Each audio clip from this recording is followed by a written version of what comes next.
اسلام میں تصویر کشی کی اجازت ہے یا نہیں؟ یہ ایک ایسا سوال ہے جو صدیوں سے مسلمانوں کے ذہنوں میں گردش کر رہا ہے، اور سچ پوچھیں تو آج بھی اتنا ہی اہم ہے۔ تو آئیے مل کر ذرا اس پیچیدہ اور دلچسپ موضوع کی گہرائی میں اترتے ہیں اور دیکھتے ہیں کہ قرآن، حدیث اور ہماری تاریخ اس بارے میں کیا کہتی ہے۔ چلیں سیدھا مدعے کی بات کرتے ہیں۔ کیا اسلام میں واقعی ہر قسم کی جاندار چیز کی تصویر بنانا منع ہے؟ دیکھیں، اس کا جواب ہاں یا نہ میں نہیں دیا جا سکتا۔ یہ کوئی سیدھا سادھا اصول نہیں ہے، بلکہ یہ ایک 1400 سال پرانی گفتگو ہے جو آج بھی جاری ہے۔ اچھا، تو اس بحث کو ٹھیک سے سمجھنے کے لیے ظاہر ہے ہمیں اس کی جڑوں تک جانا ہوگا، یعنی قرآن اور حدیث تک۔ جب ہم ان دونوں بنیادی ذرائع کو دیکھتے ہیں نا، تو ایک بہت بڑا اور اہم فرق سامنے آتا ہے۔ قرآن پاک کا بنیادی زور بت پرستی کی ممانعت پر ہے، یعنی مورتیوں کی پوجا کرنے سے روکا گیا ہے، جبکہ احادیث میں ہمیں خود تصویر بنانے کے عمل کے بارے میں زیادہ واضح طور پر باتیں ملتی ہیں۔ اور یہیں سے معاملہ دلچسپ ہونا شروع ہوتا ہے۔ اگر قرآن میں تصاویر کی واضح ممانعت نہیں ہے تو پھر یہ ساری بحث آئی کہاں سے؟ اس کا جواب ہمیں نبی اکرم صلی اللہ علیہ وسلم کی احادیث میں ملتا ہے، جہاں ہمیں ایک ہی موضوع کے مختلف پہلو نظر آتے ہیں۔ ایک طرف تو ہمیں ایسی روایات ملتی ہیں جہاں معاملہ تھوڑا نرم نظر آتا ہے، جیسے سنن ابو داؤد کی یہ روایت ہے کہ جب نبی کریم صلی اللہ علیہ وسلم نے حضرت عائشہ رضی اللہ عنہا کے پاس کپڑے سے بنا پروں والا کھلونا گھوڑا دیکھا تو آپ نے اعتراض کرنے کے بجائے تبسم فرمایا۔ اس سے لگتا ہے کہ کم از کم بچوں کے کھلونوں جیسے معاملات میں گنجائش موجود تھی۔ لیکن پھر دوسری طرف ہمیں صحیح البخاری جیسی کتابوں میں بہت سخت تنبیہ بھی ملتی ہے۔ اس حدیث کے مطابق تصویر بنانے والوں کو قیامت کے دن عذاب دیا جائے گا اور ان سے کہا جائے گا کہ وہ اپنی بنائی ہوئی چیزوں میں جان ڈالیں، ظاہر ہے جو کہ ناممکن ہے۔ یہاں نظریہ یہ ہے کہ تصویر بنانا اللہ کی تخلیق کی نقل کرنے جیسا ہے۔ تو سوال یہ اٹھتا ہے کہ ان دو الگ الگ نظریات کا عملی زندگی پر کیا اثر پڑا۔ آئیے دیکھتے ہیں کہ مذہبی اور غیر مذہبی فن میں یہ فرق کیسے نظر آیا۔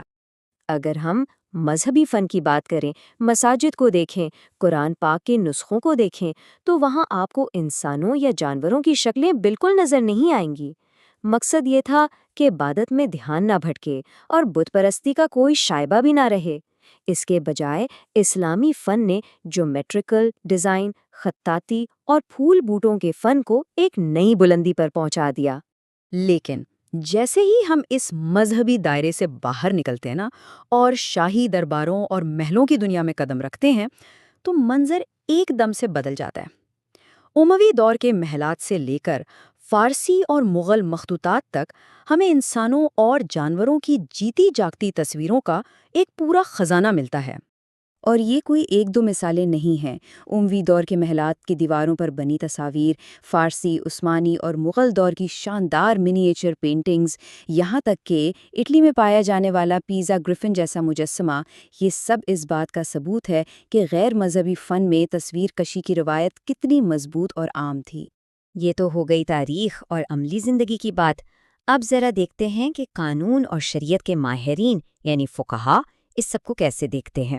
سنی مکاتب فکر میں بھی آپ کو کوئی ایک متفقہ رائے نہیں ملے گی۔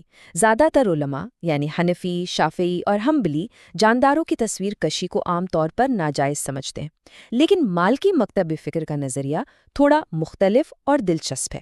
وہ کہتے ہیں کہ صرف مکمل 3D مجسمے حرام ہے، جبکہ 2D تصاویر جیسے ڈرائنگ یا پینٹنگ مکروہ یعنی ناپسندیدہ تو ہیں لیکن حرام نہیں۔ ان کے نزدیک اصل ممانعت بت پرستی کے خطرے سے بچنا ہے۔ اب اگر ہم شیعہ اسلام کی طرف دیکھیں تو وہاں اکثر ہمیں ایک مختلف تصویر نظر آتی ہے۔ یہاں خاص طور پر اہم مذہبی شخصیات جیسے حضرت علی رضی اللہ عنہ کی تصاویر کو عقیدت کے اظہار کا ایک ذریعہ سمجھا جاتا ہے۔ ان تصاویر کو تمثال کہتے ہیں، جو احترام اور محبت کی علامت ہیں۔ اور یہ اختلاف صرف ماضی کی بات نہیں ہے، آج کے دور کے بڑے بڑے شیعہ علماء میں بھی آپ کو اس پر الگ الگ آراء ملیں گی۔ جیسا کہ آپ دیکھ سکتے ہیں، آیت اللہ سستانی جیسے عالم احترام کی شرط کے ساتھ اس کی اجازت دیتے ہیں، تو وہیں کچھ دوسرے علماء کی رائے اس سے مختلف ہے۔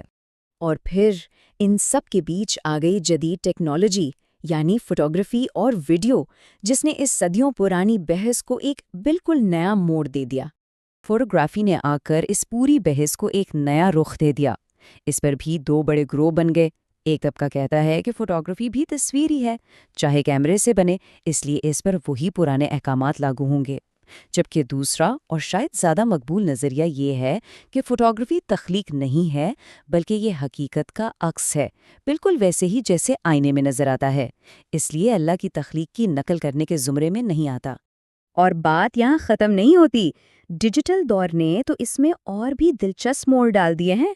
بہت سے علماء جو ایک رکی ہوئی تصویر یعنی سٹیٹک فوٹو کو منع کرتے ہیں، وہ چلتی ہوئی ویڈیو کو جائز قرار دیتے ہیں۔ ان کی دلیل یہی کہ ویڈیو ایک مستقل تصویر نہیں ہے بلکہ یہ ایک بہتا ہوا عکس ہے، بالکل آئینے کی طرح۔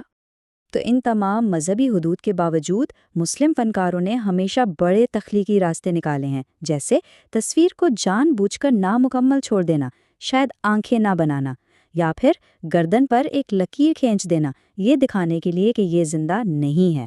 اور جب بات نبی اکرم صلی اللہ علیہ وآلہ وسلم جیسی مقدس ہستیوں کی ہو تو انتہائی احترام کے طور پر چہرے کو نور کے ہالے یا پردے سے ڈھانپ دیا جاتا ہے۔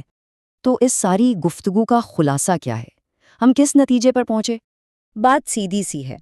اسلام میں تصویر کشی کا معاملہ کوئی ایک کالا یا سفید اصول نہیں ہے۔ یہ تو تشریحات کا ایک پورا سمندر ہے جسے مذہبی کتابوں، تاریخ، ثقافت اور اب ٹیکنالوجی نے مل کر شکل دی ہے۔ تو آج اس دور میں جہاں ہم ہر طرف سے تصویروں اور ویڈیوز میں گھرے ہوئے ہیں، یہ 1400 سال پرانی بحث ہمارے لیے کیا معنی رکھتی ہے؟ یہ صرف فن کا سوال نہیں ہے بلکہ یہ ہماری شناخت، ہماری ثقافت اور ہمارے ایمان کے بارے میں ایک گہرا سوال ہے جس پر ہم سب کو سوچنے کی ضرورت ہے۔